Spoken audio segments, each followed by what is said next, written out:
que viene por parte de la UNAM, y vamos a leer su reseña.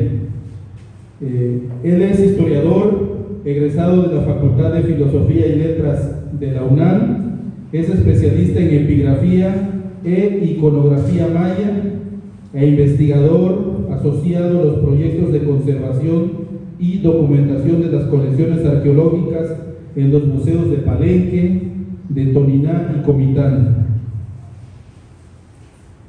Además, forma parte de la Coordinación Nacional de Conservación del Patrimonio Cultural del INA, del Instituto Nacional de Antropología e Historia, y algunas de sus investigaciones han sido publicadas en Arqueología Mexicana, Mexicón, ANSI en Mesoamérica, entre otras.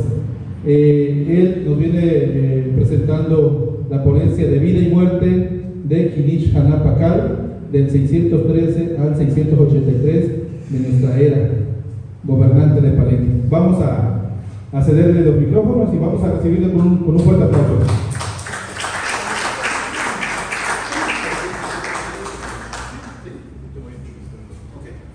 Hola, ¿qué tal? Muchas gracias a los coordinadores por esta invitación. Bueno, Michael no anda por acá, pero igual le agradezco muchísimo a él, ha sido un gran apoyo en los últimos años para la cuestión de investigación de archivo.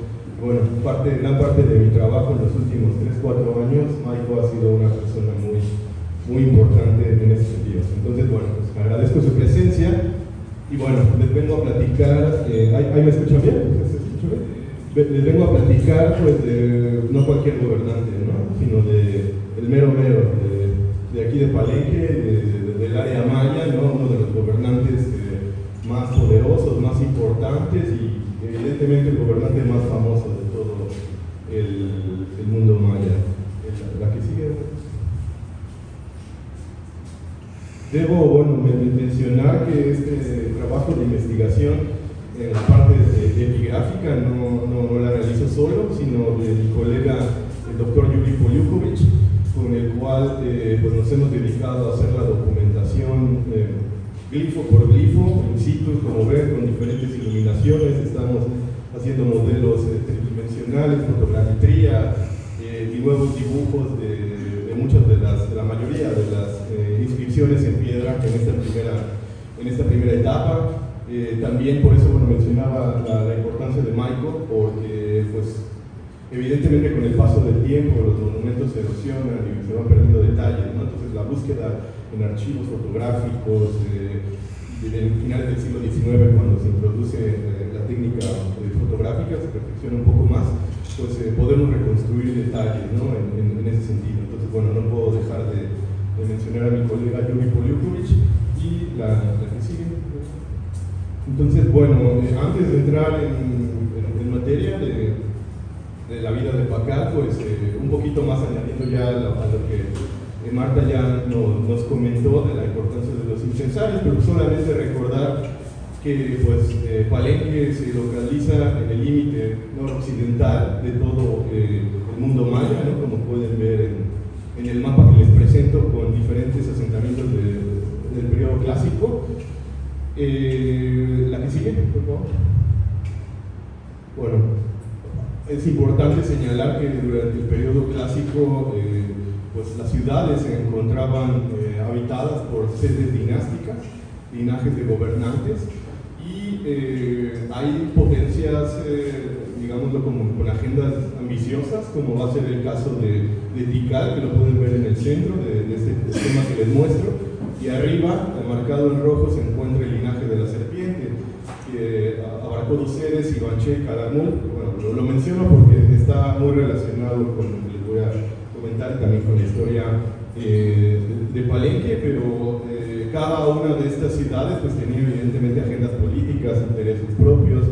En algunos casos sus relaciones eran amistosas con sus vecinos, en muchos casos eran hostiles y ambivalentes y cambiantes dependiendo de los intereses de cada uno, ¿no? de los participantes.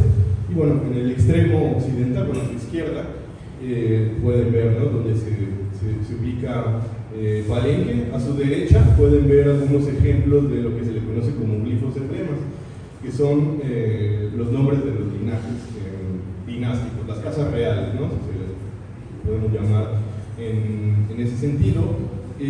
Palenque es la potencia hegemónica en esta región, una región caracterizada desde el tiempo del periodo clásico por una variante cholana occidental, es como se le conoce a esta área, por ejemplo, diferente a Toniná, donde también hay evidencia de que para esta época del periodo clásico ya se hablaba un proto-celtal.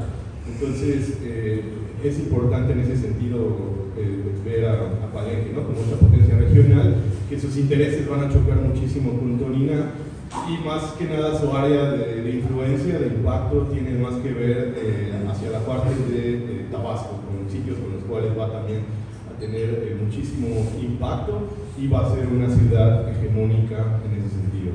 ¿La que sigue? Bueno, vamos a subir tantito para cerrarles un poco, como son libros. Bueno, en este esquema que les muestro podemos ver los diferentes nombres de los linajes, que habitaron en Palenque. Particularmente son dos. Si ven en este esquema que les manejo, arriba está el glifo emblema y abajo el topónimo, ¿no? El topónimo pues, es el nombre de un lugar. Para el caso de Palenque hay una gran todavía problemática en cuanto al origen dinástico de la ciudad. Las inscripciones nos mencionan que su fundación ocurre en el año 435 por un tal Cucbalan I, el cual nos menciona que procede de un lugar que se llama Toptán, que no sabemos dónde está. Sabemos que el nombre antiguo del área ceremonial de Palenque es la Canjá, eso sí lo sabemos, pero las inscripciones nos mencionan de otros dos lugares, Toptán y Bacal, y estos dos nombres están relacionados con dos casas reales, los señores de Toptán y los señores de Bacal. Ahorita en un esquemita les voy a mostrar cómo es que estos dos linajes se entrelazaron por medio de alianzas matrimoniales, y esto es una parte muy importante de la historia temprana de Palenque. Hay otro glifo emblema que es este de Madwil, y Madwil es el lugar de los cormoranes, y también lo tenemos como glifo emblema. Sin embargo, Madwil es el desdoblamiento sobrenatural que tiene que ver con el lugar de los dioses, de lo que se demostró en las representaciones de los incensarios, ya que estas deidades, la triada de dioses patronos, que son tres, G1, G2, 3, nacen en Madwil, que es este lugar. Entonces los gobernantes de Palenque constantemente están usando, por un lado, el glifo emblema de Bacal, pero también el de Madwil, cuando sus narrativas son mitológicas. Y una característica de las inscripciones de Palenque es que historia y mito se entrelazan, y a veces los límites entre una y otra no son muy claras. Entonces, muy brevemente, en este esquema se muestra a Cucbalan, que es el fundador dinástico, pero él pertenece a una casa real, a un lugar que se llama Toptán, que no sabemos dónde está espacialmente, ¿no? Físicamente esta antigua corte. Y una hipótesis reciente es que este Cucbalan, que es de Toptán, tiene vínculos con una mujer de Bacal. Y es así que a partir de la unión de estos dos linajes, ya nace otro gobernante que es muy famoso, Casper, que es el segundo gobernante reconocido en las inscripciones, y de ahí van a devenir otros gobernantes tempranos. Sin embargo, como parte también del trabajo que hemos hecho en el proyecto, ¿no? En cuestión de conservación, catalogación y varias investigaciones, pues bueno, hemos detectado evidencia de que el asentamiento como tal, la Canjá, también tuvo una antigüedad todavía mayor a que las inscripciones, ¿no? En este sentido, las inscripciones son en muchos casos propaganda política, ¿no? de los gobernantes, y como toda fuente histórica, pues tenemos también que verla con escrutinio, y de que pues detrás hay toda una cuestión también ideológica. Sin embargo, nosotros encontramos evidencias, ¿no? Incluso de un gobernante más temprano que no es reconocido en la Canjá como tal, anterior a Cucbalán. Y también el trabajo de los incensarios es muy importante porque nos evidencia toda, como ya comentó Marta, toda una tradición establecida desde sus inicios. Y estamos hablando que en la Kamjá, porque acuérdense, una cosa es Bacal y otra cosa es Toptán, no sabemos realmente dónde están estos dos seres, pero en la Kamjá ya había un linaje dinástico local que se va a relacionar con estos dos linajes que se avecindan, es decir, llegan e interactúan con las élites locales, de las cuales, anteriores a la fundación, de las cuales no sabemos nada, ¿no? Todavía en ese sentido. Y bueno, menciono esta cuestión porque más adelante, seguramente han oído hablar de la Reina Roja, ¿verdad? Ella procede de una región que se llama Uxtecuj, que tiene que estar entre Tortuguero, que está por Macuspana, y Palenque. Y ella, y este lugar de Uxtecuj, de alguna forma está vinculado con Toptán, ¿no? Con este sitio muy temprano, y del cual hubo estos enlaces interdinásticos, que son muy comunes, esos los vemos en todas las partes del mundo maya. Entonces, por ejemplo, un tablero muy famoso que se exhibe en el Museo de Sitios, el tablero del Templo 17, tiene un texto que nos habla sobre, más que la fundación, la llegada a la Kamjá por parte de uno de los gobernantes más tempranos. Cuando se da esta mezcla de estos dos linajes, ya hablan cómo esta mezcla de Bacal con Toptán llegan y se avecindan en la Kamjá, ¿no? Que es propiamente lo que nos dice este texto, ¿no? Que Butzachik, que es uno de los gobernantes tempranos, llegó a la Kamjá junto con su hermano menor y heredero al trono, Acalmonap I. Entonces, quiero hacer énfasis en esta cuestión de la historia temprana antes de pasar a Pacal, porque hay una discusión desde hace mucho tiempo de que en Palenque no conocíamos inscripciones del clásico temprano contemporáneas a los del clásico temprano, como menciono, sino que Palenque es uno de los sitios en el área maya donde se conoce a detalle toda la historia dinástica, pero son textos retroactivos, es decir, que de Pacal en adelante, sus descendientes, sus hijos, sus nietos y sus bisnietos, cuentan, ¿no? Nos cuentan, y realmente no encontrábamos la evidencia, ¿no? De que sea cierto, de alguna forma tuvieran veracidad lo que nos contaban, ¿no? Pensando en que son discursos políticos. Pero como parte de los resultados del proyecto y nuestras investigaciones que Marta ha realizado y los colaboradores e integrantes hemos apoyado, pues hemos de alguna forma encontrado, ¿no? Información arqueológica, por un lado, o sea, el dato arqueológico que refuerza, ¿no? Esta idea de una élite local en la Kamjá anterior a la llegada de estos dos linajes, y algo súper interesante, lo de los incensarios, ¿no? En el sentido de que si bien llegan élites extranjeras o de los alrededores y se avecindan en la Kamjá, ellos están respetando a los dioses locales y los asumen de alguna forma como propios, ¿no? Entonces, porque existe esta sospecha o hipótesis, ¿no? De que Bacal o uno de sus descendientes, de alguna forma intencionada, trataron de borrar y de modificar realmente la historia, ¿no?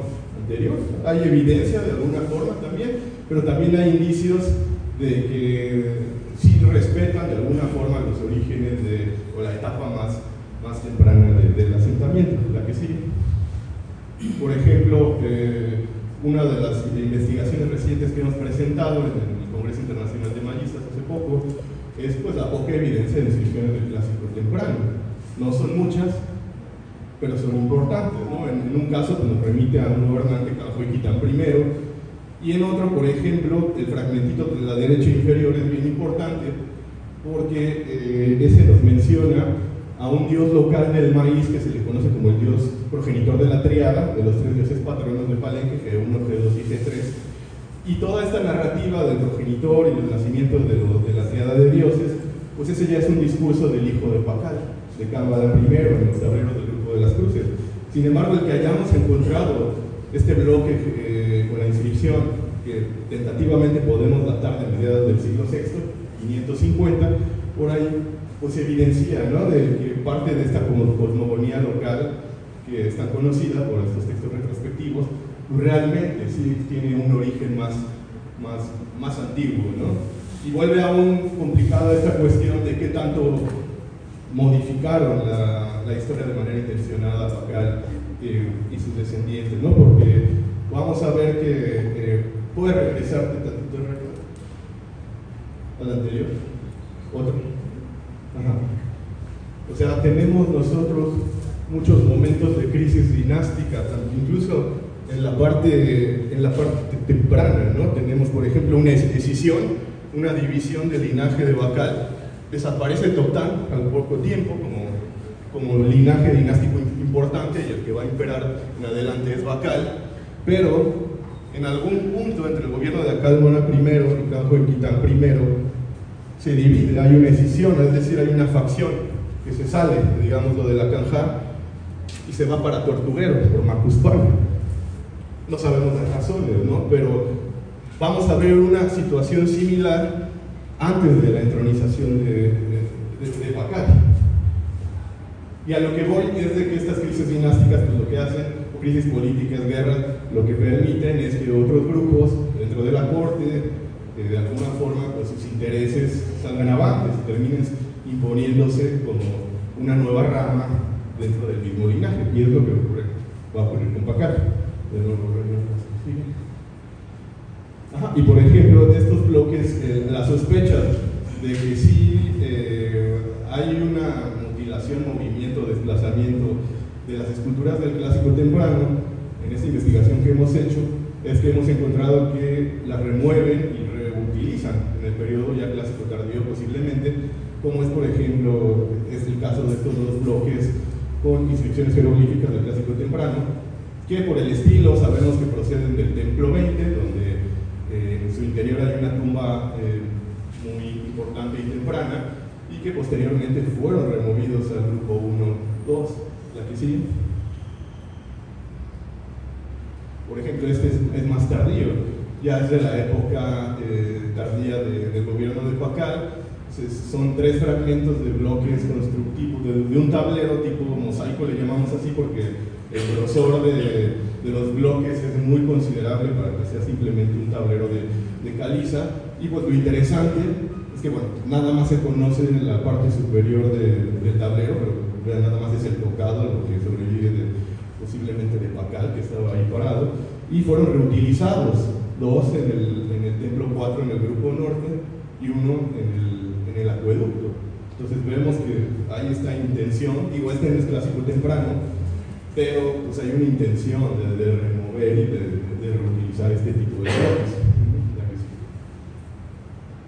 Entonces, después de Cambalan primero, perdón, de Canjo y Quitán primero, viene Cambalan primero, o sea, el siglo VI hay como una estabilidad política en Palenque, después de esta decisión hacia Tortuguero, pero Palenque, la Canjá, se va a ver pronto pues sorprendida por la agenda expansionista y política de pues, el linaje de la serpiente, los Canulajao, ¿no? Que estos gobernantes, pues junto con Tikal, durante gran parte de finales del clásico temprano y del inicio del clásico tardío, pues se pelearon el control del mapa geopolítico, de las rutas de comercio, de flujo y la lealtad de muchos soberanos, ¿no? En un inicio que estaban bajo la influencia de Tikal, poco a poco fueron pasando a la esfera de Canul, primero en Sibanché, Quintana Roo, y después hay una escisión, hay un pleito interno,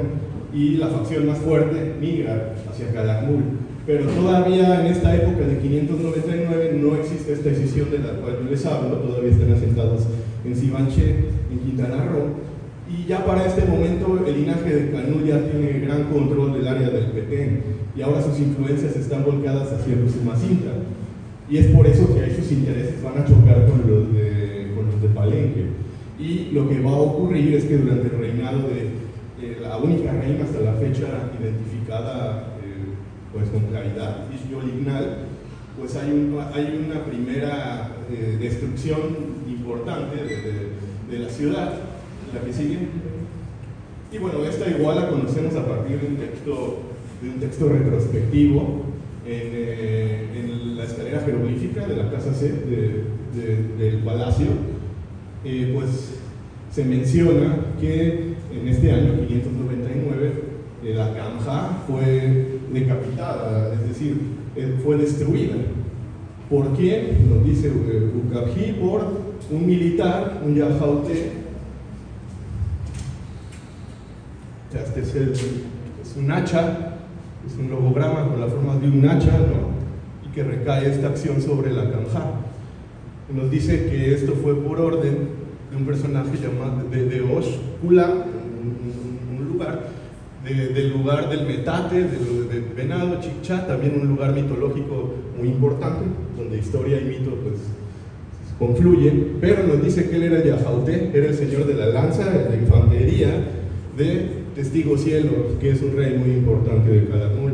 Entonces Testigo Cielo manda a su capitán de guerra a destruir Palenque en 599, y no solo eso, sino que destruye efigies de los, bueno, no sabemos qué efigies, evidentemente tienen que ser iconos efigies, ¿no? De modo que al dios G1 como tal lo avienten, porque ya lees lo que nos dice es, pues, arrojaron a quién, al dios G1, a un Encahuil G2 y a G3, ¿no? Entonces esto implicó una gran derrota, ¿no?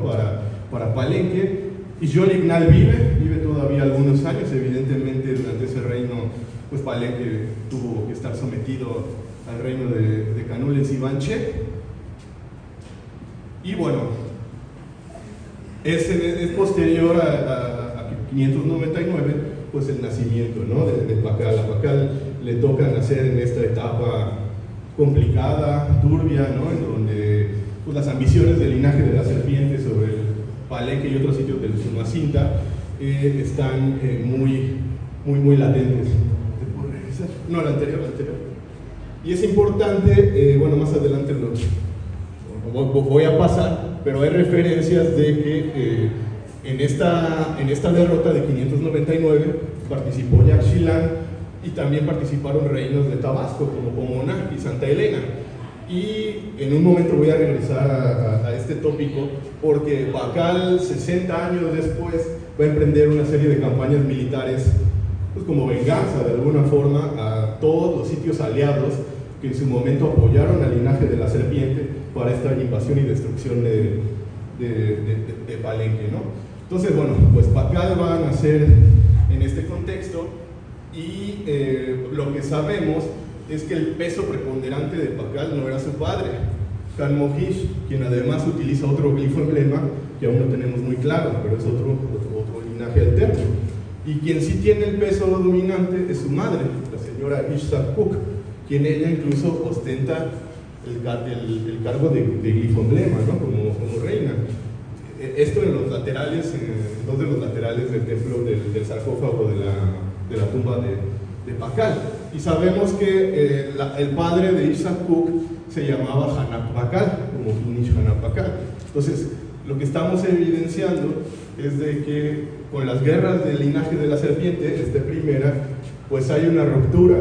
Evidentemente, si destruyen Palenque, una primera acción es tú impones a alguien nuevo para que continúe la línea dinástica. Aparentemente no dura mucho debido al peso, sobre todo preponderante, de la madre, de Ishsakuk, porque pues Pakal va a ser un niño todavía cuando lo entronizan. Y se intuye que es ella realmente y todo el aparato del cortesano alrededor de ella quien de alguna forma apuntala a Pakal, ¿no? La que sigue. Entonces, pues Pakal nace en el 603, es decir, 4 años después de la primera guerra de destrucción de la serpiente, del linaje de la serpiente.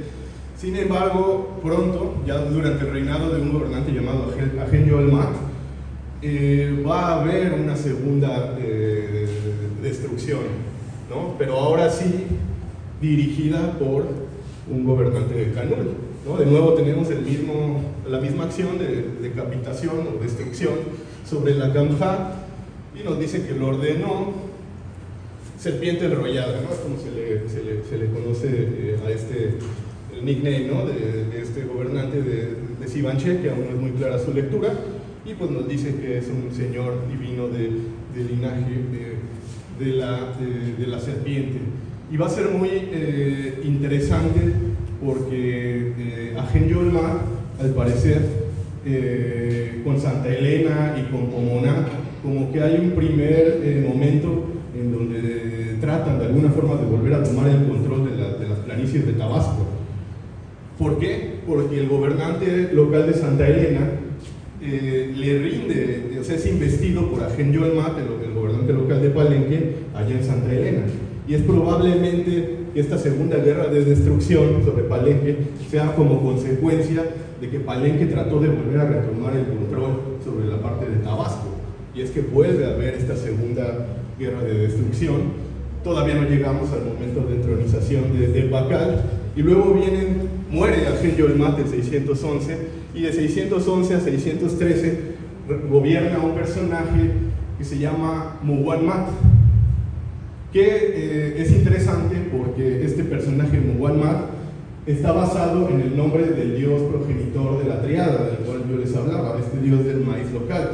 Entonces es un personaje, no sabemos mucho de él. En su momento se decía que podía haber sido Ixapuk, ¿no? la madre de Pacal, de alguna forma, que tomaba este nombre, ¿no? Como Muguanmat, como una deidad, como una forma de tratar de revitalizar y de volver a retomar las riendas, ¿no? del gobierno de Palenque. Pero aún no es tan claro, y bueno, es interesante que este personaje intermedio nada más va a gobernar posterior a la guerra de destrucción, y la que sigue, a la entronización de Pacal. Entonces, por ejemplo, las inscripciones en los tableros del templo de las inscripciones, tenemos como todo este recuento de estos primeros años de Pacal. Aquí está mal, lo siento, tendría que ser 612, un año antes de la entronización de Pacal. Vemos que ocurre un final de Catún de 20 años, el noveno Catún. Y como mencionábamos antes, en cada uno de estos catunes, por ejemplo, antes de este evento que se describe aquí, para acá atrás, nos refiere que desde Acalmonan I, uno de los gobernantes más tempranos, hasta antes de la segunda guerra de destrucción, cada uno de los gobernantes de Palenque le regalaba vestidos, orejeras y joyas a los dioses de Palenque. Y es lo que intuimos de que posiblemente se refieran a estas renovaciones de efigies o de los incensarios. Pero es muy interesante porque con motivo de esta segunda guerra de destrucción, las inscripciones nos dicen, por ejemplo, Satay, Kufulishik, Satay, Ajaur. Es decir, se perdieron o se extraviaron las reinas, se perdieron y se extraviaron los gobernantes, la que sigue. Y por ejemplo, cada una de estas se les conocen como ruedas catúnicas, a partir de este catún fatídico del 612. Aquí hay una estructura muy clara en esta parte de los tableros del templo de las inscripciones, ¿no? Entonces, bueno, lo voy a leer. Dice, ¿no? Muchos días de incendios tras el noveno Bactún y el noveno Peatún. La señora divina se perdió o destruyó. El señor se perdió o destruyó. No son adornados juntas Yal Chana Jautak, que bueno, son como unos dioses estelares, señores brillantes del cielo que son uno. El Muguanmat, que es esta deidad que les digo antes de Pacal, perdón, este gobernante que se hace llamar como la deidad progenitora de los dioses patronos, dice que no dio el tutal, que es una cubierta, es una especie de tela de los Balún Chan Yoquín, de las muchas 9 familias del cielo, de las 16 familias y del linaje, los muchos 9 señores ordenados. Nos dice, tras el Catún 3 Ajahual, el Muguanmat no dio el tutal a Canalishim Muguanmat. Entonces, como en este final de periodo no hubo, digamos, los regalos, dádivas a las deidades. La que sigue. Entonces, esto es muy importante porque aquí hay un primer, digamos, clímax en la narración de que debido a estas guerras de destrucción y esta última en particular, no se veneraron a los dioses, ¿no? Debido porque fueron destruidos posiblemente, ¿no? Las efigies de estas deidades en 599, y pues no sabemos si eso implicó la destrucción de incensarios o algún otro tipo de objeto, pero el punto es que Pakal nos está diciendo no hubo ofrendas, ¿no?, a los dioses. Un año después él es entronizado, la que sigue, 633, y bueno, la lápida oval de la casa de Palenque nos de alguna forma muestra de forma retroactiva y retrospectiva, porque seguramente la lápida fue dedicada en el año 654 junto con la construcción de la Tasaya, pero de manera retrospectiva representan a Ixtaczoc, a la madre de Pakal, entregándole un casco conocido como cojao, un casco de militar de guerra, ¿no? Y se lo está presentando en las manos. Y bueno, Ixtaczoc la podemos ver vestida con la falda del faldellín de Ret, asociado con el dios del maíz, ¿no? Entonces, bueno, vemos, y este es un tipo de escena muy común en Palenque, ¿no? Aunque por lo general es la madre y el padre quienes a los gobernantes se les muestra entregando estas insignias de poder. Es interesante que en este caso nada más sea Ixtaczoc la que ostente, digamos, este prestigio y ese poder, y no tanto el padre, ¿no?, Calmojish, que pues casi no es reconocido. ¿Sí? Entonces, bueno, muy pronto sale a relucir la Reina Roja y este lugar de Ixtaczoc, que debe de estar, repito, entre Macuspana y Palenque, debido a que en el año 626, es decir, cuando Pakal tenía 23 años de edad, él se casa con Ixtaczoc Ajao, ¿no? Entonces eso es la que sigue, eso es muy interesante e importante, porque en referencias retrospectivas al gobierno de Kanjo Ikitán I, hay referencias, por ejemplo, en un lado del trono del templo 19, se menciona que alrededor del año 564, 562, no recuerdo ahorita muy bien, se mandó a construir un trono, análogo se da a entender al trono del templo 19, porque es una categoría de mueble como tal. ¿Y quién lo manda a construir? Yash Itzam'at, un señor asociado a un linaje llamado Tun, o piedra, y nos dice que además de la construcción de este trono, se esparció Uchocouchaj, se esparció incienso, Kanjo Ikitán. Pero Kanjo Ikitán tiene un papel secundario, a pesar de que es un texto de Palenque, quien se menciona más es a este personaje, Yash Itzam'at. ¿Y quién es Yash Itzam'at? Un texto secundario del tablero del Templo del Sol nos dice que Ixtaczoc, es decir, la Reina Roja, es la nieta de Yash Itzam'at, un Ajao, ¿no? El de Ixtaczoc. Entonces es muy interesante en este sentido el papel que tenga Ixtaczoc, ¿no?, en la historia política de Palenque, ya que pues, además de la Reina Roja, pues, anteriormente vemos que su abuelo ya tenía vínculos muy estrechos con Palenque, la que sigue. Y además muy interesante es que, de nuevo, en un texto retrospectivo en el tablero del palacio, que es dedicado por Kanjo Ikitán II, el segundo hijo de Pakal y la Reina Roja, pues se haga una referencia de parentesco, ¿no?, y se diga, bueno, es la imagen del hijo de la señora divina que ostenta un teónimo, es decir, un nombre de una deidad, Ixtaczoc Ajao, y nos dice, Ixtaczoc Ajao era como princesa, de alguna forma, señora de Toptán. ¿Qué Toptán es este lugar topónimo asociado con Cucbalá I, ¿no?, que les mencioné al inicio, ¿no? Entonces hay una relación muy intrínseca entre Ixtaczoc, Toptán y Pakal, y sus hijos. Lo que nos están tratando de reforzar constantemente es de alguna forma este vínculo que los descendientes de Pakal tienen con estos dos lugares, ¿no? Y son muy constantes en ese sentido. ¿La que sí? El primer final del periodo que va a celebrar Pakal es en el año 633. Él tiene en ese momento 30 años de edad, y bueno, ese es el tablero oeste del templo de las inscripciones, y bueno, esto que tengo aquí subrayado, comenzaba aquí este episodio y terminaba todas estas otras dos columnas, y bueno, lo que nos dice es lo siguiente.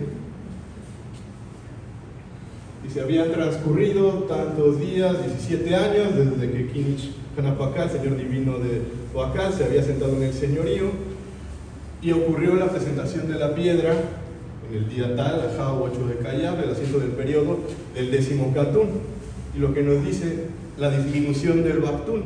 Y cada una de estas ruedas de Catún es que Pacal ya nos empieza a mencionar, porque vienen 3. Recuerden que en el anterior Catún no hubo ofrendas a los dioses, y lo que Pacal nos quiere decir es que a partir de su gobierno ya van a empezar a haber ofrendas a los dioses, y va a tratar de revertir y remediar esta situación caótica que quedó a partir de las destrucciones del linaje de las serpientes. Sin embargo, el calendario maya tiene, digamos, días fatídicos o cuentas fatídicas, y otras más buenas, ¿no? Positivas en ese sentido. Entonces, nos dice la disminución del Bactún, es decir, que se está terminando, y nos dice que Hunahao, una deidad cerbatanera muy importante, se hizo señor durante este Bactún.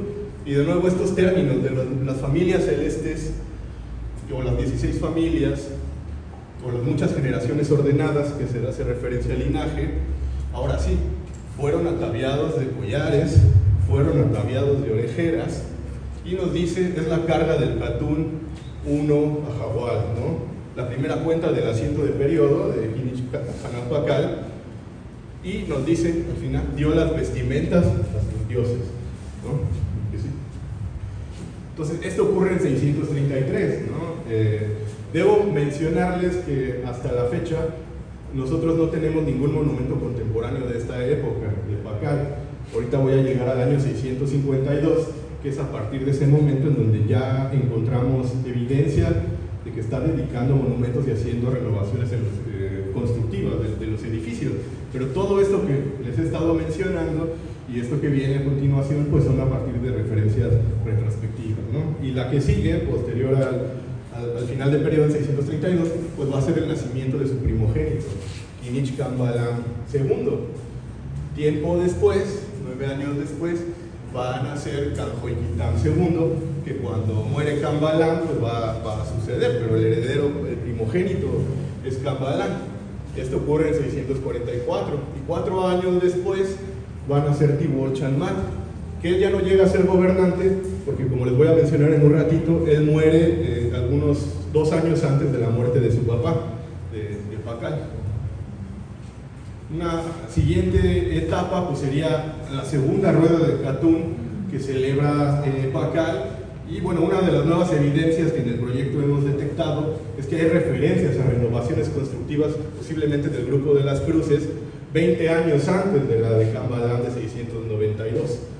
Y lo que es más importante es que vienen todas estas campañas de revancha y para impedir la expansión del linaje de la serpiente, ya en estos momentos asentado en Calakmul, ya no en Musimanché. Entonces, por ejemplo, viene la siguiente rueda de Catún que celebra Pacal en el año 652, evidentemente donde estoy sombreando es donde viene toda esta explicación. Y ahora, ¿qué es lo que nos dice esta carga, no? Nos dice, es la segunda cuenta del asiento del periodo, en el día tal, mes tal, en el 11º Catún, nos dice que esta deidad del maíz, Lem Chanaj Ishim, se hizo señor. Y algo muy importante es que brotan árboles de jade y árboles frutales, y este que viene aquí es muy importante porque está en el sarcófago, en la lápida del sarcófago de Pacal. No sé si recuerdan que detrás de Pacal, en este proceso de muerte y renacimiento, que voy a explicar ahorita más detalle, se eleva un árbol en forma de cruz. Esta inscripción nos refiere que es un Catún bueno. ¿Por qué? Están brotando estos árboles sagrados, ¿no? Y uno es este, el Lemujte, el árbol de los collares brillantes, ha brotado. El Jo, luego viene el nombre de una deidad, Te, ¿no? 5 árboles de la bestia de nariz cuadrada, que conoce esta deidad, ha brotado. Nos dice que hay cargos celestes y hay cargos terrestres. Nos dice que las muchas familias del cielo, de las 16 familias y el linaje, fueron ataviados de collares, fueron ataviados de orejeras. Luego continúa y dice, tras el Catún 12 Ajahual, Pacal, el incensador de un Catún, lo ha presenciado, ¿no? Y nos dice, y esto es muy importante porque aquí es donde posiblemente se relacione con las renovaciones de los incensarios, él dio el casco de guerra y la vestimenta de cuerpo completo a G1. Él, pues Pacal, ¿no? Pacal dio el casco de guerra y la vestimenta de cuerpo completo a Unencahuitl, G2. Él, Pacal, dio lo mismo, el casco de guerra y la vestimenta de cuerpo completo a G3. Y nos dicen, es la presentación de la banda encima de los tres dioses gemelos, una referencia a la triada de Palenque, aunque como Marta ya explicó, además de la triada de deidades, en los incensarios encontramos otras deidades, pero toda la narrativa de los tableros del grupo de las cruces se enfoca exclusivamente en estas tres deidades, y de vez en cuando sale Chac y alguna otra deidad por ahí. Y nos dice que los tres dioses patronos son los preciados o del cuidado de Pacal, ¿no? Entonces, como vemos, el año 652, con este final de periodo importante, lo asocian como de abundancia, ¿no? En este sentido, con una carga benéfica. La que sigue.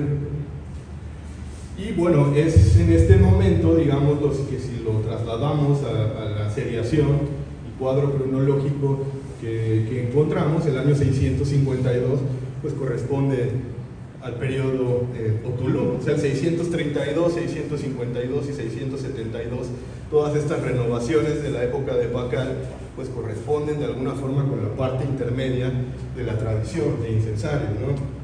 Un momento que, bueno, nosotros determinamos entre Othulum y murciélagos de grandes cambios de manufactura, que se aprecian en el volumen de los mascarones, y evidentemente también el incremento que ya naturalmente venía proporcionándose. Pero un poco retomando lo que ya había mencionado Marta, de que anteriormente los epigrafistas o quienes entendían la parte de la historia de Palenque, pues mencionaban de que en 692, es decir, en el siguiente final de periodo que vendría, que ya Pacal ya está muerto, pero es Cambalán el que hace la renovación del grupo de las cruces, pues que él realmente, o sea, lo que nos indicaba esta inscripción del grupo de las cruces es que todos los incensarios se habían hecho en ese mismo momento, y ya como Marta ha mencionado, pues es imposible, ¿no? O sea, tenemos muchísimos elementos para ver que esto da una complejidad más evidente, ¿no? Pero bueno, lo que yo quería comentarles es que es durante esta época de Pacal que se están realizando esta renovación, incensarios también. Y bueno, viene la parte que sí ya conocemos con monumentos contemporáneos de Pacal, y viene una etapa de esplendor para Palenque, porque Pacal va a enfocarse mucho en el palacio. O sea, el palacio ya existía desde el Clásico temprano, pero él va a hacer renovaciones de algunos de sus edificios principales, ¿no? Pues como sabemos, el palacio pues, se constituye por 4 principales sectores, ¿no? El grupo sur y 2 patios en la parte norte. Sin embargo, la primera etapa o actividad constructiva de Pacal va a ser en el lado sur, un sector conocido como los subterráneos, en donde vemos, por ejemplo, que él pone mucho énfasis en una primera etapa en la dedicación de tronos con inscripciones jeroglíficas a lo largo de los bordes. Entonces, estos 2 tronos se localizaron en un primer momento acá, pero es muy posible que quizás estos originalmente hayan estado en la Casa E, debido a que la Casa E es el espacio de entronización de Pacal, y ya posteriormente pues fueron reubicados en los subterráneos. Entonces, en el año 652 realizan esta primer construcción de los subterráneos y todos estos programas escultóricos. 2 años después, en el 654, realizan la dedicación de la Casa E, que le llaman en las inscripciones Sac Nukulnaj, ¿no? Que es como la casa de la piel blanca, debido a los estucos blancos y toda la decoración con motivos en pintura mural que decoran el muro del edificio. Entonces, esta es una primera etapa constructiva de Pacal, ¿no? Los subterráneos y la Casa E. Y luego va a venir una que es muy importante, porque ya tiene que ver con toda la cuestión de la parte militar y bélica de Pacal, que es la de la Casa C. Que, bueno, hay evidencia de que había una etapa de actividad anterior a la construcción que va a ocurrir hasta el año 661, pero vamos a ver que tanto el patio noroeste como el noreste, y los edificios asociados como la Casa C y la Casa A, que en un momento voy a señalar, pues fueron el espacio destinado para mostrar a todos los prisioneros de guerra que hizo Pacal durante, particularmente del 659 al 663. Entonces, por ejemplo, vamos a retomar ahorita la escalera jeroglífica, la que sigue. Porque en la narrativa, después de que el texto nos menciona esta guerra de destrucción de 599, que les platiqué al inicio, ya ahí se vincula con ya la etapa de Pacal y la invasión que hizo Palenque con Pacal de Santa Elena, un sitio que está aquí cercano a Balancán, y que Santa Elena apoyó la primera destrucción de 599 con el linaje de la serpiente. Entonces, esto que tengo aquí señalado, pues lo que nos dicen, entonces fueron sacados los restos de la tumba, posiblemente, de Nungish Lakamchak. Este Nungish Lakamchak fue posiblemente quien participó y apoyó al rey, a Sibanché en esta destrucción de 599. Entonces, como represalia, Pacal invade Santa Elena y extrae los restos de este gobernante que participó. Nos dice que quien, Nungish Lakamchak, estuvo acompañado de Itzamkokaj Pahlan, señor de Yaxchilán. No nos menciona que haya capturado a nadie de Yaxchilán ni nada, pero simplemente está diciendo que Yaxchilán participó también en esa afrenta, ¿no? para Palenque. Luego nos dice Nunu Holchak,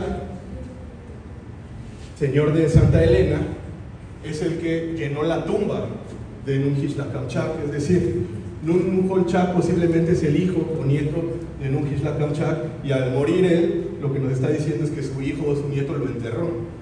Sin embargo, esto se relaciona con, o sea, es un poco complicado el texto, pero lo que nos está diciendo es de que Nunu Holchak supervisó los rituales funerarios de su padre o de su abuelo, y Pacal desenterró, ¿no? de la tierra o de la tumba a este personaje que pues había participado en esta guerra. Y nos dice, entonces Nunu Holchak fue capturado en el día 7 Chubuen 4 de Chen, que este es 659, y ya nos dice de todos los demás gobernantes de la región de Tabasco, de Pomoná y de otros sitios que no identificamos aún, que también fueron capturados, acompañado de Ajinchanak, de Ajanak, de Matzal, de Sanjayar y Algomac. Y nos dice, ya cerrando la cláusula, que toda esta campaña militar es el triunfo o es el logro de Balún Yoctepuj, que Balún Yoctepuj es un dios de la guerra, de la destrucción, que es una deidad muy importante en la Casa C, asociada con una deidad de alguna forma patronímica de ese espacio, porque la Casa C, ahorita viene el siguiente texto, nos dice Balún Yoctepuj, el nombre de ese logro de esta deidad, y de Kinich Hanak Pacal, y después cierra la inscripción. Y el Tenaj, que es como la casa de los trofeos o de los logros, es el nombre del edificio de la Casa C, ¿no? Entonces, este edificio es muy importante, y por eso cuando vayan pues van a ver tantos cautivos flanqueando la que sigue, por favor, flanqueando aquí está la escalinata.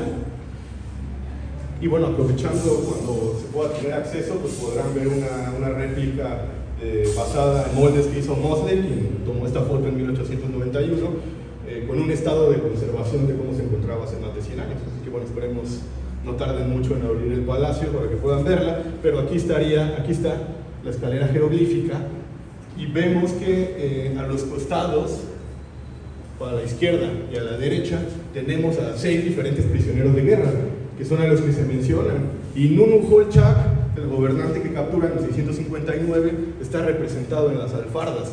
Entonces, visualmente, o sea, texto e imagen del edificio está estrechamente relacionado, y al gobernante principal de Santa Elena pues lo tenemos aquí como prisionero de guerra en las alfardas, y de nuevo a todos estos otros 6 cautivos que siguen los tenemos en los costados, ¿no? Por ejemplo, un acercamiento, ¿no? Y la composición pues es el prisionero, ¿no? En posición de subyugación, y enfrente un texto de 4 cartuchos jeroglíficos que nos dicen su identidad y procedencia.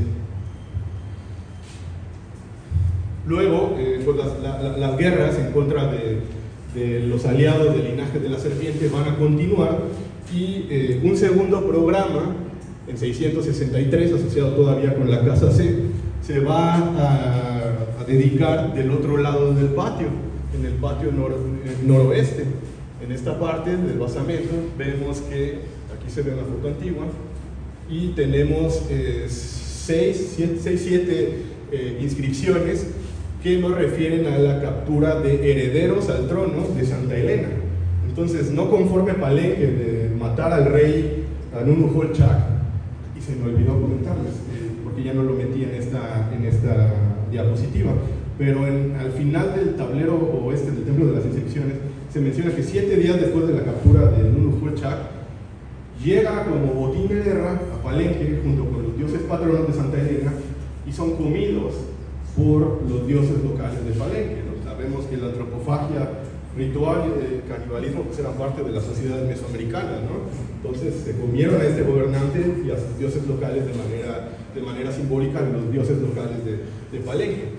Retomo el punto. No conforme con eso, una siguiente campaña militar, debido a que Calakmul también sigue insistiendo y tratando de meterse en Piedras Negras y en esta región de Tabasco, pues lo que va a hacer Pacal va a capturar a una serie de herederos al trono, Choc, que era el término como aparece, a su maestro, digamos, un especialista ritual que se le conoce como Taj, como la orden de Taj, ¿no? Y Taj puede funcionar a veces como relacionado con obsidiana o también con ocote, pero es una especie de especialista que se encarga de novicios, si le podemos llamar así, dentro de la corte. Entonces captura a los herederos al trono, a su maestro, y también va a capturar a un gobernante de Pomoná, y es lo que queda reflejado en el otro lado de la Casa C. Las guerras siguen, pero bueno, un año antes hay otro grupo de prisioneros que va a estar relacionado con el programa escultórico de la Casa A, y que son estas dos grandes, bueno, son varias lápidas que son aparentemente unidas en estos dos grandes relieves en piedra que flanquean la casa A. Y bueno, tenemos representaciones de personajes en una especie de procesión con diferentes posiciones, pero los que van al frente tienen una inscripción en el braguero. Y lo que nos dice es que en esta fecha, 662, nos dice Nahuaj Yahil. Y Nahuaj es un verbo que se utiliza para cuando a un prisionero de guerra tú lo vas a quitar de todos sus jades y todos sus ornamentos y le vas a poner tiras de papel, cuerdas, es decir, la indumentaria que ya se le asocia a los prisioneros de guerra, ¿no? Entonces lo que nos dice, se va a vestir la victoria, que la victoria se refiere a todos los prisioneros de guerra que están de este lado. Recuerden que aquí está el acceso a la casa y acá hay otro grupo también de prisioneros se concentran hacia la entrada, y lo que nos dice es que 662 también hubo otra serie de campañas militares, lo que aquí ya no nos dicen de dónde son, porque esto es un año anterior al que les mostré hace un momento. Entonces pues, lo que estamos viendo es que hay una actividad muy importante, ¿no? Regrésate tantito, porque si bien esta guerra ocurrió en 662, la que sigue, la Casa A, la dedicación, porque en las pilastras de la fachada nos dice que en el año 668 fue que se renovó este edificio.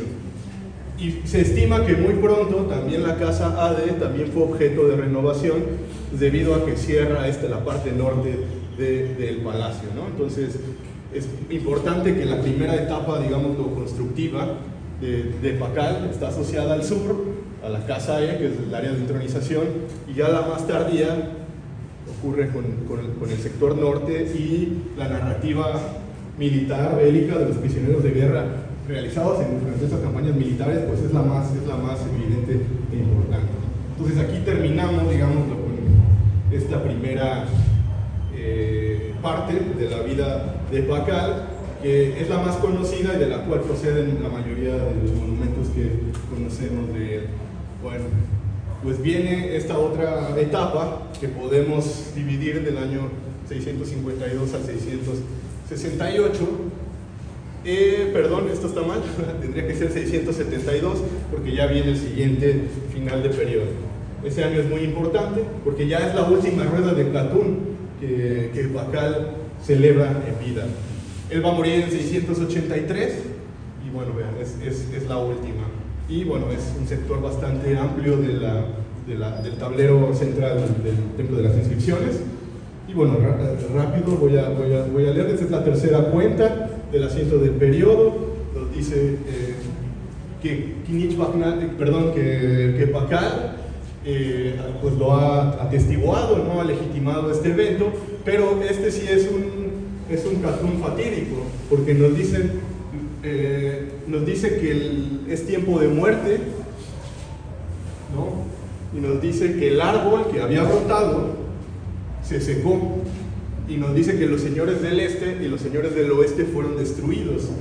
Nos dice de nuevo, cuenta una alusión a las familias celestes, el linaje que les he mencionado, que se han estado mencionando en los dos catunes anteriores, que fueron sobacados, que fueron inclinados, es decir, humillados.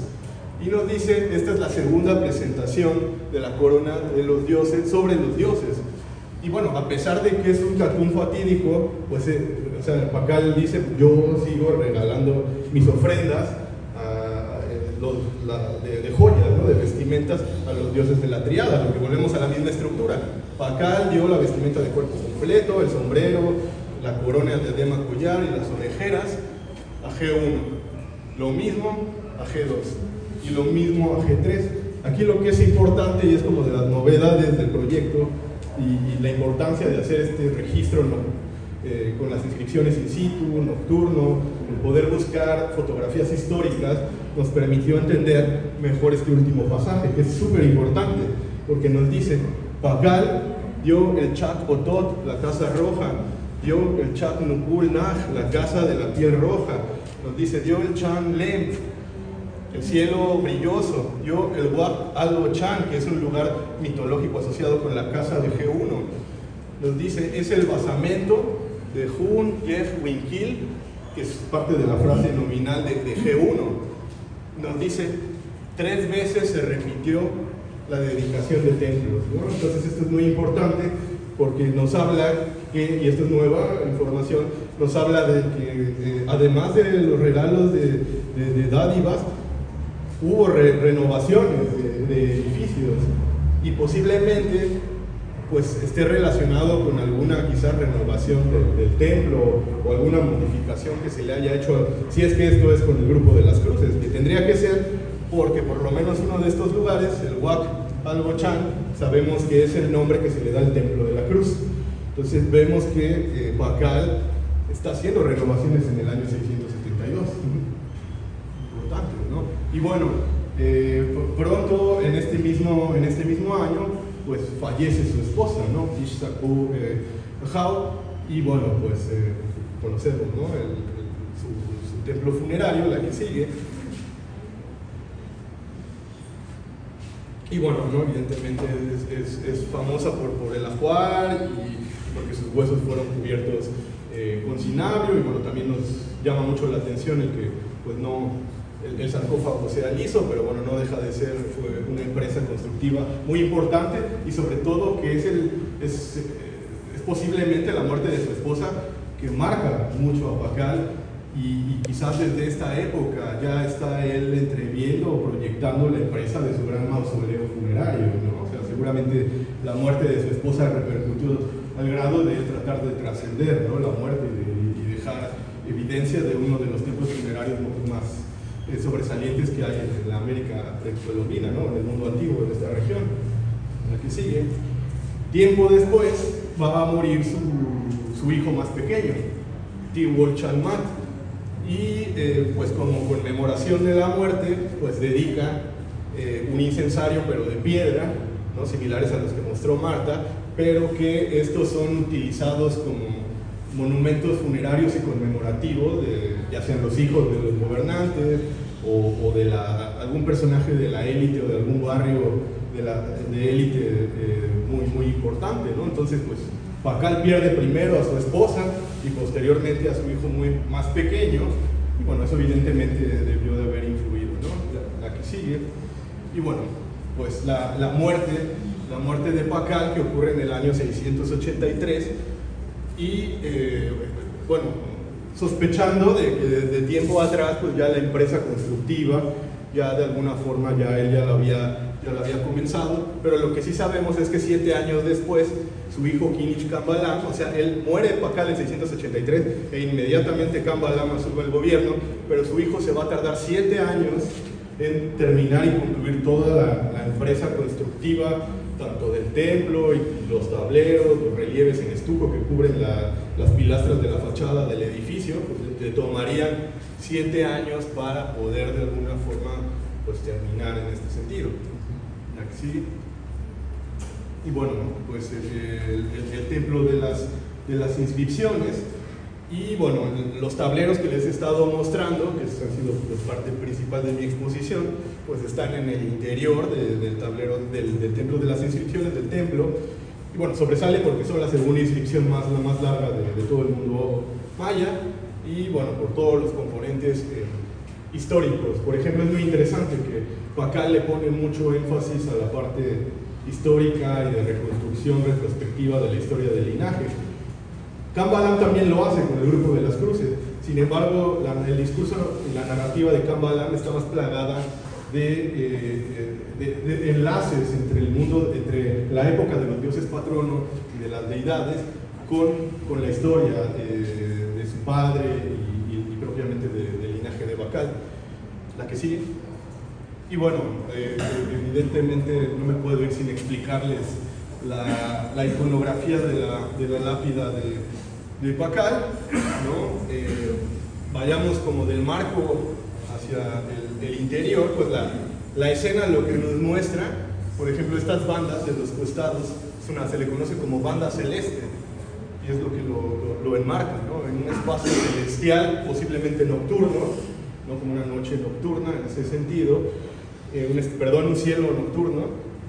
Y si nos vamos de abajo hacia arriba, pues tenemos en primera instancia unas mandíbulas descarnadas en forma de 100 pies. Aquí en los costados es un 100 pies de perfil y aquí es otro 100 pies de perfil, pero lo que representa es la cueva, es el interior de las fauces de una cueva descarnada. Tenemos un incensario representado aquí, o un brasero, como un incensario. Se le conoce como el monstruo de la banda cuatripartita porque tiene 4 elementos, un plato con un signo kin en la frente, que marca que es una cuestión solar, y más que solar, nos dice que esto se relaciona con el oriente. Entonces esto es importante, ¿no? Porque esto, al final lo que vamos a ver es que el sol, o Pacal, pero ahorita les voy a explicar por qué tiene esta posición en forma de feta, así de bebé, está surgiendo desde la cueva por el oriente, ¿no? De la fauce del interior de la tierra por el oriente, ¿no? Y vemos que está este brasero y tiene 3 símbolos importantes: una espina de raya para el autosacrificio, una concha spondylus y bueno, un elemento de la indumentaria que es muy importante, no voy a ahondar al respecto. Y bueno, de este brasero, que se entiende está asociado con el oriente y que sale del interior de la tierra, pues renace Pacal posteriormente a su muerte, y renace con una mezcla de atributos entre el dios del maíz y G2, el menor de la triada de Palenque, un Encahuil, ¿no? Que, bueno, Cahuil, pues lo van a identificar porque de la frente siempre le salen flamas o una antorcha con fuego. La posición fetal que vemos es la característica de un Encahuil, del menor de la triada de Palenque, pero lo que nos asocia a Pacal también con el dios del maíz, y en este sentido el renacimiento, es que utiliza el faldellín del dios del maíz, de Rent, que es típico del dios del maíz. Entonces vemos que ahí hay una conflación, una mezcla, ¿no? Entre estas dos deidades y atributos. Y vemos que detrás de Pacal nace el árbol que les platiqué hace un momento, que en la primera de las cuentas del 632 nos mencionan que los árboles han brotado. Y uno de estos árboles es este, que es el árbol de collares brillosos. Y vemos que es un árbol en forma de cruz. Evidentemente esto, bueno, uno muy similar aparece en el tablero de la cruz y es por eso que le denominan tablero de la cruz. Pero se trata del mismo árbol sobrenatural, que es un árbol de jade. Aquí tenemos la personificación de esta deidad, entidad sobrenatural asociada con el jade y las superficies brillosas. Esta es la bestia de nariz reticulada, que es otro de los árboles que también se mencionan que brotan. Entonces se están mezclando estas referencias a los árboles que surgen. Y si pueden ver, tienen joyas, tienen cuentas tubulares y están pendiendo todos estos elementos que son parte de la joyería y de la indumentaria de los mayas. Entonces vemos, ¿no?, que este árbol sagrado sobrenatural asociado con Palenque, con Pacal, pues vemos que él está renaciendo de alguna forma con él detrás, ¿no? Y en la cima se posa el dios creador, Itzamna, bueno, así se le conocen para el periodo posclásico. Para el periodo clásico es más complicado su nombre, pero es el dios celeste, ¿no?, el que impera, es una de las deidades más importantes, y pues él se posa en su versión de ave o mitológica en la cima, ¿no?, de este árbol sobre el cual Pacal está renaciendo. Ahora, otra cosa importante es que en la parte inferior y superior de las bandas hay unas especies de ventanas de las cuales se manifiestan o se asoman personajes antropomorfos, caritas, son 3, 1, 2, 3, 4, 5, 6, y son sus cortesanos que sirvieron a Pacal. Entonces, de alguna forma es como si se estuvieran asomando para ver qué es lo que hay allá, ¿no? Aún no, la discusión es de que si ya murieron estos cortesanos o aún siguen en vida para el momento en que muere Pacal, pero lo importante es que hay una referencia a los sacerdotes y políticos más cercanos de Pacal en su monumento funerario, y no solamente en la lápida, sino que, como ahorita les voy a mostrar en la que sigue, ahorita regresamos a esta, la que sigue, los soportes, de los 4 soportes del sarcófago van a representar a estos mismos personajes, sacerdotes que estaban en la lápida, como estrellas, asomándose, pero con motivos estelares, y quizás de alguna forma simbólicamente como soportes, ¿no? El que estén en los soportes representados seguramente es una analogía a la importancia de estos personajes para las cortes, y en este caso la de Pacal, la de Bacal, ¿vale? La anterior. Y bueno, el discurso pues evidentemente va más allá de la propia muerte de Pacal. Sabemos que en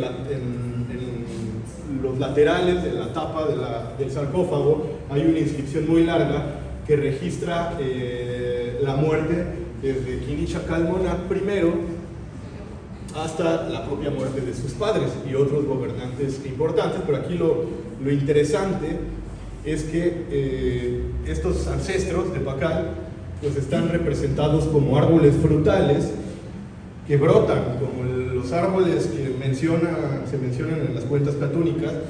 Ellos brotan de la tierra como árboles también. Hay de nance, de guayaba, hay de guajes, ¿no?, de aguacates, etc. Hay diferentes tipos de árboles frutales, pero pues la idea que trata de dejar esta narrativa es de que pues los ancestros al morir pues se terminan convirtiendo en árboles, ¿no?, y están flanqueando los costados del sarcófago, ¿no? Y bueno, ya para terminar, el acceso, o sea, el templo de las inscripciones se termina de dedicar en el año 690, ¿no? Bueno, este es un dibujo que se había hecho en los 70s, en los 80s Merle Green, pero ya con Yuri hemos podido un poco identificar otros bloques jeroglíficos, y eso ha permitido que se pueda identificar el año como 690 con la conclusión y culminación de todo el programa arquitectónico y escultórico del Templo de las Inscripciones. Y lo que es interesante es la representación en las 4 pilastras centrales del acceso al edificio, ya que sobre esta misma criatura de brasero, de incensario, que está asociado con el oriente, se paran 4 personajes diferentes. Uno de ellos posiblemente sea femenino, aunque sabemos que también los hombres pueden utilizar el faldellín de red del dios del maíz, pero llama mucho la atención porque nada más un personaje de los 4 lo tiene. Entonces eso ha hecho o ha inclinado a varios a proponer que esta tiene que ser mujer. Digo, está deteriorada la parte del busto para tratar de encontrar algún otro elemento en la indumentaria o simplemente la presencia de bustos para decir es una mujer. Pero entonces la posibilidad, hay como 2 o 3 interpretaciones, ¿no?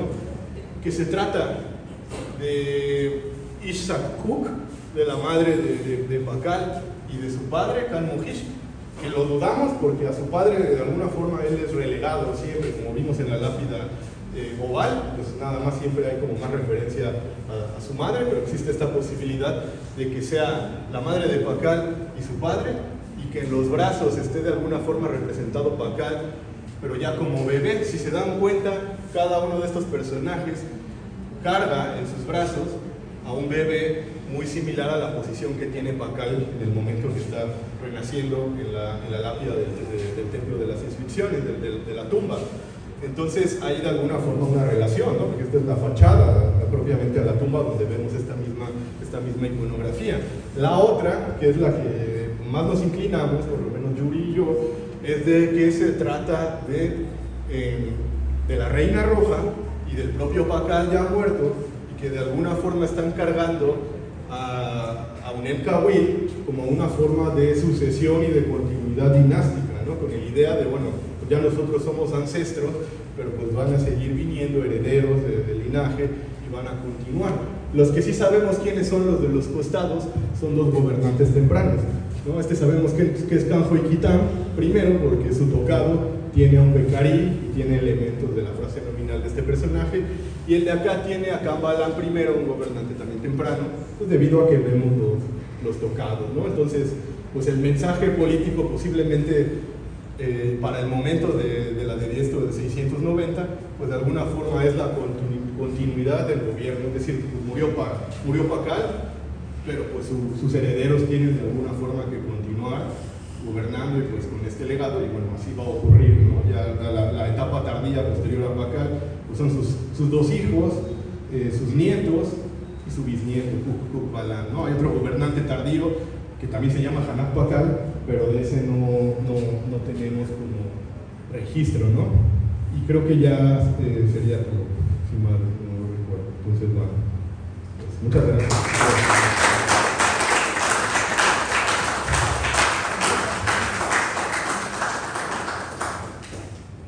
¿Tienen alguna duda, comentario? Una pregunta. Dentro de las etapas constructivas de Palacio, que es en lo que más se enfocó, bueno, o que más representación tiene las construcciones de Pacá, si mal no recuerdo, hay mucha representación del glifo IC. ¿Qué interpretaciones le han dado a que los espacios de ventilación o de interacción con el exterior sea el glifo IC? Pues evidentemente pues es como nuestras ventanas, ¿no? En ese sentido también visual y conceptualmente, pues la idea es el flujo del aire, pero yo creo que nos podríamos ir como a un nivel de interpretación más profundo, dado que pues sí, es un álit, es un, digamos, una entidad anímica, es una noción, es una cuestión que pues trasciende, ¿no? En ese sentido, porque no solamente se refiere al viento como tal, sino al hálito, propiamente digamos, al hálito de vida como tal, ¿no? Entonces yo creo que más allá de simplemente ser un punto de ventilación, y pues, prácticamente lo que está diciendo la T, ¿no? Que sí, debe también de tener como de alguna noción en este sentido de una entidad o una vitalidad que es parte de los edificios, porque no debemos olvidar que montaña, casa, templo son analogías al final. Pues, al final un edificio no construido artificial, pues es una emulación de una montaña, ¿no? En ese sentido, para la cosmovisión, digamos, mesoamericana, ¿no? No solamente Mario. Gracias. Es una pregunta.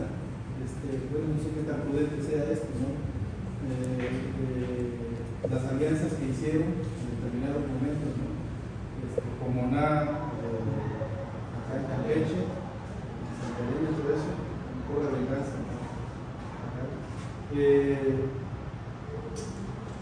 Refiriéndonos al Michael también que estaba comentando que hacer ahí el señorío de Saxí, que en determinado momento comentaba Michael en su comentario, ¿no? De que también fue como una guía de Palenque, quizás para enfrentar a otros reinos. O sea, ¿tiene que ver quizás con el periodo de gobernante o está más temprano? Pero pensando en Saxí, bueno, Saxí sabemos que de alguna forma no es enemigo de Palenque, pero tampoco estamos seguros de que sean amigos. Pero lo que ocurre es de que hay una estela en Piedras Negras, aquí en la parte de Guatemala, la parte de la Tumacinta, en donde el gobernante local de Piedras Negras tiene a sus pies a un Ajujún, es decir, a un sacerdote que se llamaba Chocoatlán de Palenque, y al otro lado tiene al gobernante de Saxí, Capchanté, primero, que es Capchanté de ahí de Saxí. Entonces, simplemente porque aparecen estos dos personajes juntos, se ha pensado que Palenque y Saxí en algún momento fueron aliados o por lo menos no enemigos, ¿no? Y en el sentido que eran enemigos en común de Piedras Negras en ese momento. Y otra evidencia que se puede decir para que Saxí sea enemigo de Palenque, amigo de Palenque o aliado, es que como se dice, Saxí y Toniná son enemigos, y sabemos que Toniná y Palenque son enemigos, son los más grandes enemigos de la región en ese sentido, ¿no? Y Saxí y Toniná constantemente se están haciendo la guerra, pero ya en la etapa tardía de Toniná y de Saxí. O sea, esto es más temprano, pero realmente no sabemos cuál haya sido el rol. Lo que ocurre es que el Usumacinta es algo bien complejo y dinámico, en el sentido de que las alianzas de los señoríos menores, o sea, porque tenemos grandes entidades políticas, Piedras Negras, Yaxchilán, Toniná y Palenque, son como los 4 grandes señoríos de esta región, pero en medio de ellos tenemos una infinidad de señoríos y de reinos, que algunos de ellos van moviendo cómo su lealtad va cambiando de un lado a otro, evidentemente dependiendo de las circunstancias o quién es el mejor postor, ¿no? Porque generalmente se suele ver del centro a la periferia, ¿no? Pero también se podría ver de la periferia al centro, ¿no? En el sentido de cuáles son los intereses o qué es lo que más le conviene a Saxí, a la Tranja, a la Nampar, etcétera, ¿no? Un sinfín de sitios que hay, ¿no?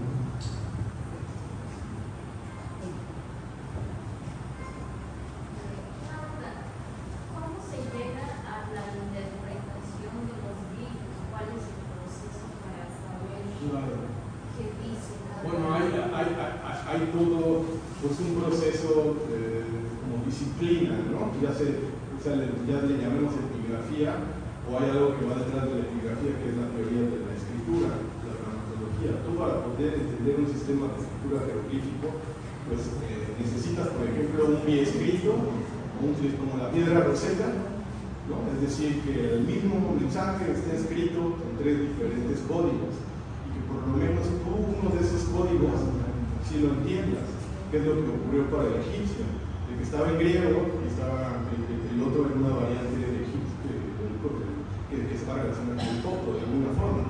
Y eso ocurrió aquí con el alfabeto de Lambda, que fue, digamos, nuestra clave. A lo que voy, mi punto, por un lado, todos los sistemas de escritura tienen, digamos, por lo menos los jeroglíficos, tienen, digamos, una forma. ¿Por qué? Porque tienen, a pesar de que pues, los egipcios, los chinos, los sumerios y nosotros en Mesoamérica nunca hubo interacciones, pues se llegaron de alguna forma a crear estos mismos códigos, formas, de logogramas y ladogramas y la combinación de estos sitios, ¿no?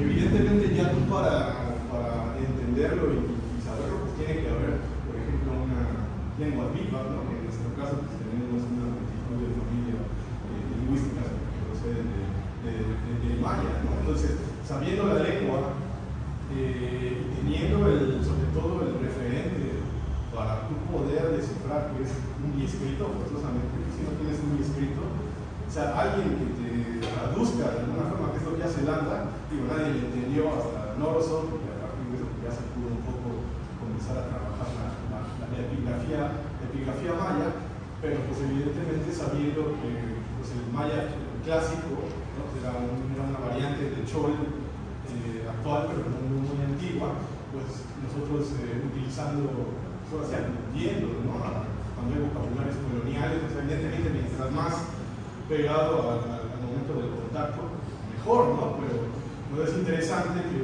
por ejemplo, pues uno esperaría, hay veces que dicen, no, pues en chol, pues en tal, voy a encontrar este logograma o esta palabra que ya se logró descifrar. Pero es interesante que hay veces que no encuentras nada, ni en todas las variantes de chol, ni en todas las variantes de central que hay, y resulta que te encuentras algo en Tzotzil, que te encuentras algo hasta en man, o con man, o con robar, ¿no? Entonces es de alguna forma interesante, pero el punto es que hay todo pues, una metodología y un proceso pues, que se remonta a la segunda mitad del siglo XVIII, ¿no? Porque la epigrafía maya se nutrió digámoslo, de las experiencias, ¿no? Que otros epigrafistas o especialistas en el sistema de escrituras de la antigüedad pues tuvieron, ¿no? Para llegar a poder de alguna forma descifrar. Y pues lo que ocurre ahora es que a partir del conocimiento del sistema de escritura maya, pues esto ha ayudado, por ejemplo, al sistema de escritura náhuatl, que ya también se habla de epigrafía náhuatl, ¿no? Y evidentemente sabemos que zapotecas también tenían escritura jeroglífica, olmecas tenían su escritura jeroglífica, Teotihuacán, ¿no? Etcétera, ¿no? Nada más que no hemos dado, digámoslo, para poder descifrar esos sistemas de escritura, ¿no? Pues acaban de pasar una película de cómo inicia el conflicto que Pacal arremete después. Siento que la conclusión, tengo ya años viendo fauna y flora en mi paleto. Hemos encontrado especies que solo se encuentran en alguna época del año, y cuando las mandamos a registro a CONAVE nos repuntan y nos piden video. ¿Cómo así lo encontraste? Siento que mucho de lo que se hizo en Palenque en estos años era en defensa de algunas cosas naturales que solo existían acá. Los colores, los tintes, las plumas de las aves. Acá convergen muchas aves que vienen desde Norteamérica, y las plumas para ellos eran muy importantes, eran símbolos. Que decían ahí el árbol se vistió de turquesa. Si mañana van a ver un árbol, van a ver cómo brilla por la cantidad de aves que existen arriba, ¿no? Supongo que habla de un periodo en el cual la abundancia de aves fue inmensa, y la retórica y el poema que dicen es el árbol se vistió de jade, no de piedras preciosas, porque eran valor grande. Otra cuestión importante que veo es que es una zona comercial alta, creo que eso se va a platicar, creo que va a ser apasionante escucharlo, ¿no? Al igual que en muchos lugares hoy en día detienen el territorio las rutas comerciales, dominado por una ruta comercial, el que no lo crea puede ir al mercado del cocido y puede ver cuántos productos comer, de zonas altas, de zonas bajas. Es una riqueza inmensa, ¿no? El que no la pueda ver es porque pues, no conoce el origen de todo eso. Palenque lo mismo. Si vamos a ir al mercado vamos a encontrar muchos productos de muchos lugares, más que nada los que se comen. Pero estoy seguro que en esa época había cosas para vestir, para hilar, para teñir, hongos acá. Solamente en pocos años hemos localizado 300 variedades de hongos diferentes, algunos de los cuales solamente acá se dan. Quizás estos hongos fueron llevados a otros lugares. Los peces igual. Los peces acá eran utilizados para múltiples propósitos, hasta para curar. Entonces, estamos seguros de que Palenque no solamente fue defendido por señoríos, sino por la riqueza que tenía fósiles. Si no, ustedes a Chacamax, hay muchos fósiles ahí enterrados. Algún día lo pensamos de residuos de mercurio. Por algunos estilos sabemos que la reina roja tenía algunas combinaciones de elementos químicos que ellos consideraban naturales, y pues esa riqueza era la que se defendía, ¿no? Y pues es hermoso conocer de dónde vienen, porque ahorita que yo a veces doy pláticas con mis guías allá en la NOM 8, la NOM 9, cuando cuestiones ambientales, que eran economistas, les voy a enseñar unas cosas que ignoraban, por qué un árbol sigue ahí, o por qué se habla del árbol sagrado en la tumba de Pacal.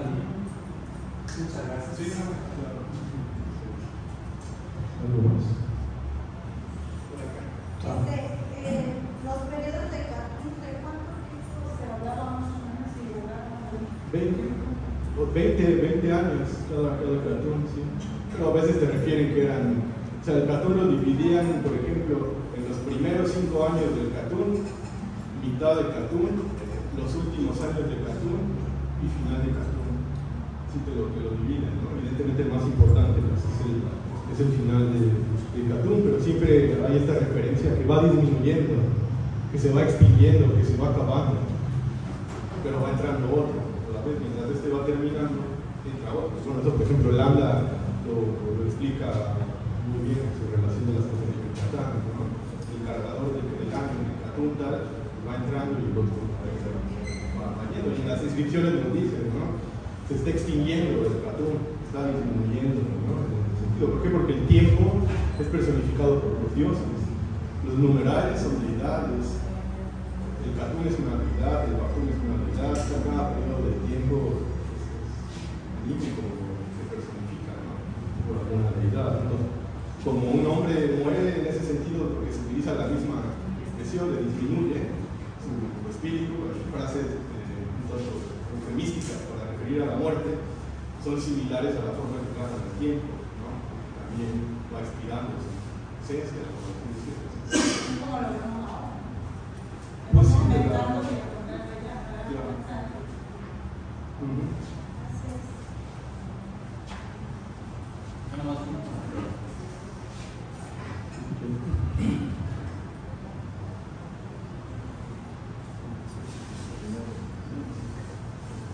Una pregunta, ¿qué tan verídico es la versión que Pacal fue el gobernante más longevo, bueno, de entre los 5 más longevos de la historia, entre ellos incluyendo la reina Isabel, que hace 2 o 3 años murió? Pues sí, es uno de los más, pero hay más, por ejemplo, en Yaxchilán hay uno que todavía le atribuyen muchísimos más años, ¿no? Ahí está la cuestión, yo no sé en qué paró lo del análisis de los huesos y lo que dicen las inscripciones. Digo, al final esto es propaganda política, ¿no? O sea, por eso hay que tratarla como fuente histórica. Y hay veces que lo arqueológico no coincide con lo que se están diciendo, ¿no? Pero, o sea, si hablamos de la retórica de las inscripciones, pues sí es de los más longevos. Nació en el año 603, o sea, 80 años, en el año 603 y murió en el 683, ¿no? Entonces, por ejemplo, cuando en las inscripciones te quieren decir la edad de alguien, o sea, si tú tenías entre 0 y 20 años, te decían que tenías un Catún. Si tenías de 20 a 40, te decían que tenías 2, así, ¿no? Entonces, por ejemplo, en Yaxchilán hay uno de sus gobernantes que dicen que es un señor de 5 Catunes, o sea, que estuvo entre 80 y 100 años. Eso que tanto le creemos, bueno. Gracias. Pero sí, la retórica, pues sí.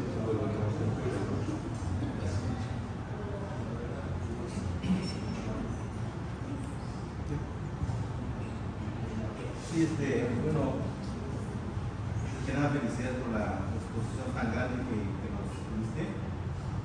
Pues es el reflejo de muchos años de trabajo en el comunismo, y estoy seguro que así es. Muy en este contexto, bueno, Palenque nos va a seguir sorprendiendo con todo lo que se va encontrando, con lo que nos expuso la doctora Marta Cuevas en la mañana, la presencia de fósiles marinos, pues, algo novedoso para mí, pues, y con todo lo que construiste ahora sobre la relación que hay con otros sitios. Y en ese sentido, me llama la atención en el caso del nombre del sitio Santa Elena. Mi pregunta va en el sentido cómo se construye el nombre de los sitios arqueológicos, porque la comparación de Palenque, Bonaparte, Chilán, de Las Negras, tiene como un sentido de identidad en la misma zona, el sitio. Pero en el caso de Santa Elena veo más una influencia novohispana, ¿no? Una influencia más colonialista en ese sentido, y no sé por eso mi duda es cómo se construyen los nombres, los arqueólogos, cómo le hacen para poder determinar la identidad de los pues, no sé, no soy arqueólogo.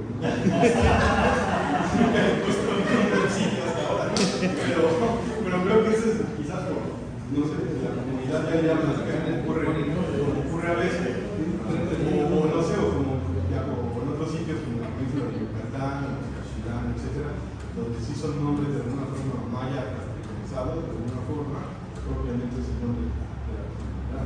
Realmente sí no te sabría que está bien o qué es lo que... por Balancán, muy cerca de Balancán.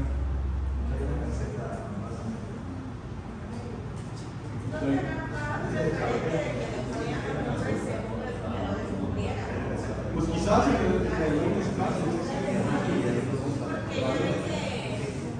La zona arqueológica sería Palenque, sin embargo se mencionó el parque Yaxchilán es un nombre que le puso el arqueólogo, pero su nombre es Pachán, sí. Entonces, Sí. los mayas tienen su nombre de su ciudad, pero los descubridores le pusieron un nombre diferente, porque al no leer todas las inscripciones y no saberlo, pues para identificarlo le pusieron un nombre.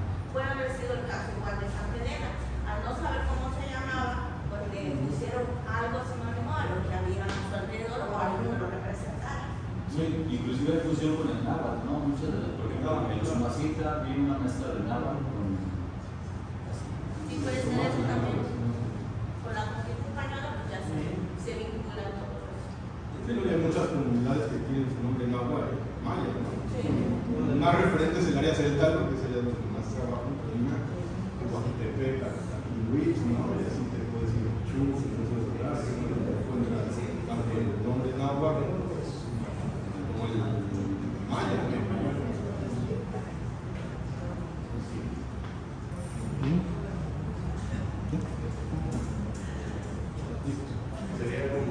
Sería con el caso de la doctora de su personaje y le pusieron algo. Pues sí, exacto, es que depende de tantos doctores para nombrar a un sitio. Es, por ejemplo, hay una que sería la de el tortudero, pero eso es vivir en una comunidad. Como es decir, Por ejemplo, Lagartero para allá, para Comalá, para Cuauhtémoc, el río se llama Lagartero, el sitio le pone Lagartero, pero el arqueólogo encontró una referencia ya desde 1870, le llaman Lagartero a las ruinas, ¿no? Pero hay un río que se llama Lagartero, ¿no?